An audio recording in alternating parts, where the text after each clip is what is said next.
जय हो मात पिता की जय हो, जय हो बुद्ध भगवान, जय हो बाबा रहदास की, भाई हो सबका कल्याण।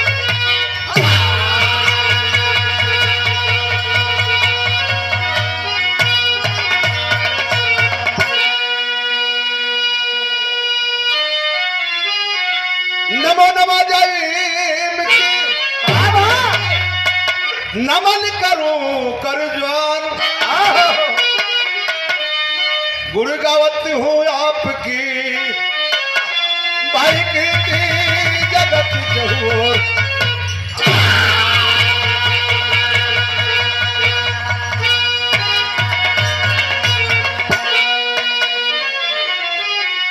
बुद्ध शरण में आपकी भाई अविरल से है अपार, सकल हृदय ना ज्योति जलाए भाई अहंकार विसर।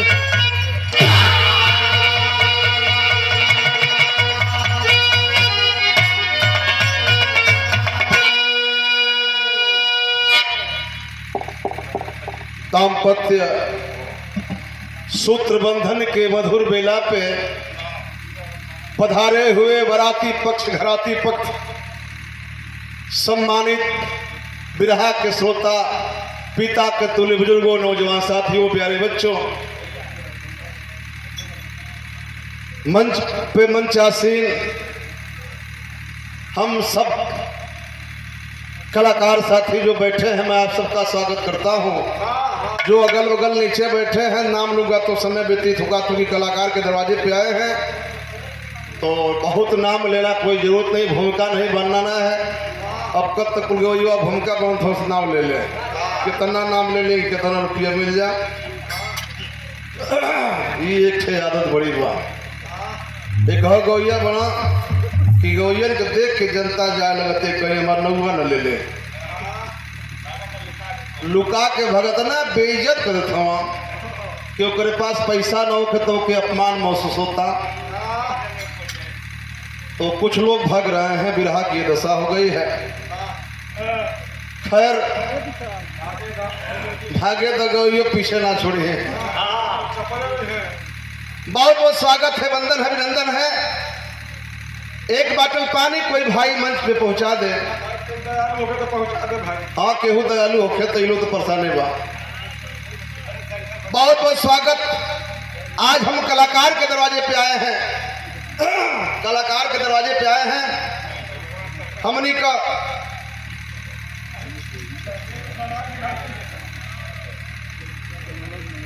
आज भाई के दरवाजे पे आई बने जा रोज तो रहा एहर ओहर गई के बा। आज एक कलाकार के दरवाजे पे हम लोग आए हैं। बिरहा के शानदार जानदार अपने जमाने के ढोलक वादक आज भी हैं, आज भी बजाते हैं। और हमारे बिरहा समाज के, बिरहा क्षेत्र के शानदार जानदार बिरहा के सम्राट कलाकार श्री गुरु शुक्राचार्य जी के साथ संगत करते हैं, हम लोग भी बुला लेते हैं भाई हरिंदर जी को। केहू बुलावेला चल जाना, उनको वो बजा देना। अभी तो मत का किलो तो थैली काट ले लेगी, फिर बात मत करा किलो टोवा तालो कि हर ढेर गैया कोले मां हिम्मत का तुम लोग ताकत हो जाए। खाली केकर ना ताकल जाए, खाली गायकन का ना ताकल जाए, लेकिन गौयन के तुम लोग ताकल जाए कि कमरे थैली में ताकला। अरविंद कहला कि थैलिया टोल ना सर निकाल 100 रुपया। एकला निहाव है कि पतरिया और देखिए अब ठीक हो। जितने भी हमारे यूट्यूबर साथी बैठे हैं, हम ऐसा गाय को धले घबराइए मत।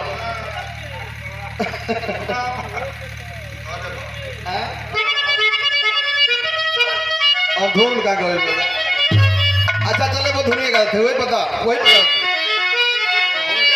जितने भी हमारे साथी बैठे हैं यूट्यूबर साथी, मैं सबका स्वागत करता हूं। चूंकि बहुत ढेर लोग बात के नाम ले कोनो दुल्हा गवना करा के चढ़ल जवानी में दुए दिन रोकल चल गई बहरे। मेहरारू चिट्ठी लिखतिया, धीरे धीरे 2 महीना हो गए तुहर पता ना चलल। का कहती भैया, का कहलस? चढ़ली जवलिया में, चढ़ली जवलिया में अरे चली गई लबहर तक कहिया आई पर जाती कहिया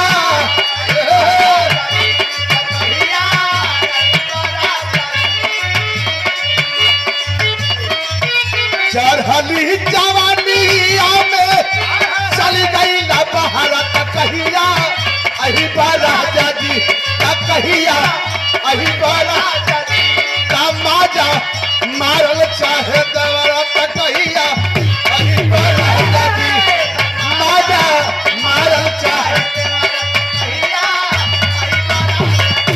अरे माजा मारल चाहे।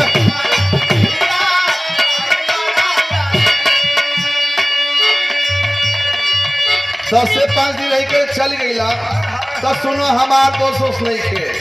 तुहार घरवा तुहार छोटका जौन भाई हमार देवर बा ओकर आदत खराब हो गई बा। का करत बा, का करता? हाँ हाँ या भी रतिया का सूत धके पाती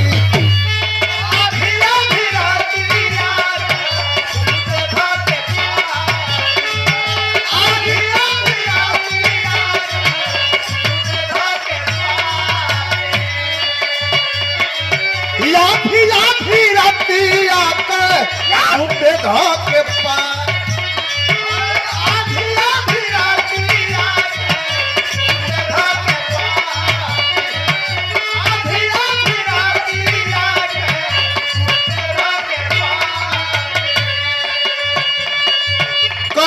कबो लगा ताकि हमारा के काटी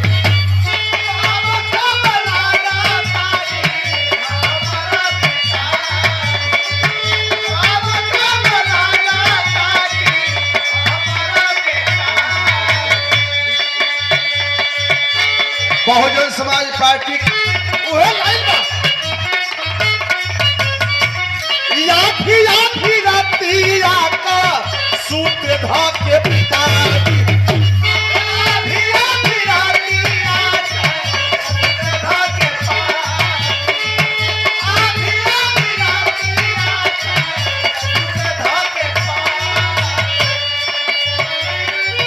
लगता कि हमारा के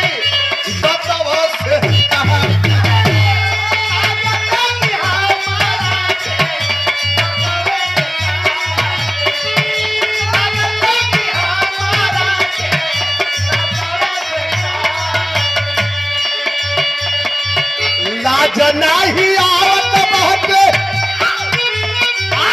लाज नहीं आवत ही बाटे तहरा के सैयत कहिया अही पर आजादी कहिया अही पर आजादी समाजा मारल चाहे देवा कहिया अही पर आजादी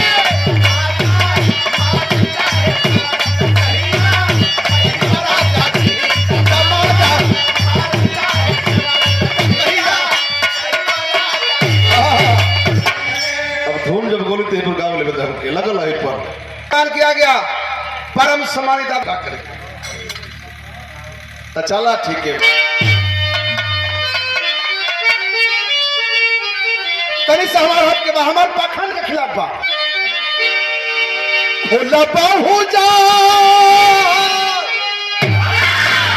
सुना गए ये भारत की धरती ऐसी धरती है जिस धरती पे दूध को बहाया जाता है।